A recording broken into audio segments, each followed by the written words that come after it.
White হাউসে ট্রাম্পের আগমনে দুশ্চিন্তার ভাঁজ পড়েছে ফেডারেল কর্মকর্তাদের কপালে। শীঘ্র চাকরিচ্যুত হতে চলেছেন সরকারি চাকরিজীবীদের একটি বড় অংশ। নির্বাচনী প্রচারণায় সরকারি খাতে ব্যয় কমিয়ে আনার প্রতিশ্রুতি দিয়েছিলেন ডোনাল্ড ট্রাম্প।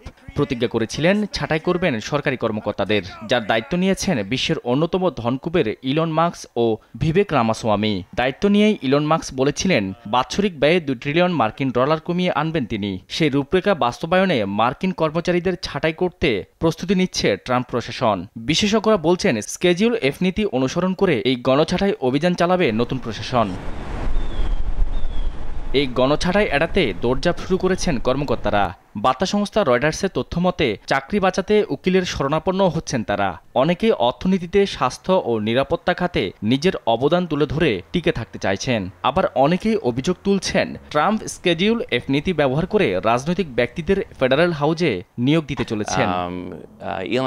স্কেডিউল এফ মূলত দুভাবে কাজ করে। প্রথমত, এখানে ইচ্ছেমতো অযোগ্যদের নিয়োগ দেওয়া হয়, যাদের চাকুরির নির্দিষ্ট সময়সীমা থাকে না। দ্বিতীয়ত, এতে রাজনৈতিক দলীয়করণের বিষয়টি চলে আসে।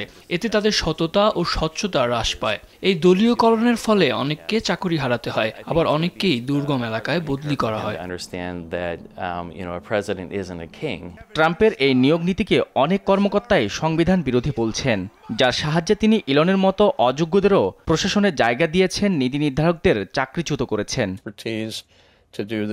মানুষগুলো ঘাবড়ে গেছে। স্কেজুল এফ নীতি নিয়ে কথা বলতেও সংশয় প্রকাশ করছে, কারণ যেই কোনো প্রশাসনই ফেডারেল চাকরিজীবীদেরকে এই নীতির আওতায় চাকরিচ্যুত করতে পারেন। এর ফলে সিভিল সার্ভিসে একটি বড় ধরনের খরা দেখা দিয়েছে। এদিকে বিভিন্ন ফেডারেল এজেন্সিগুলো বলছে সরকারি খাতগুলোতে পর্যাপ্ত জনবল নেই। সেখানে লোক ছাঁটাই করলে বিভিন্ন খাতে সেবার ঘাটতি দেখা দিবে। এতে জনদুর্ভোগ বাড়বে বলেও আশঙ্কা তাদের। নিউজ ডেস্ক, দেশ টিভি।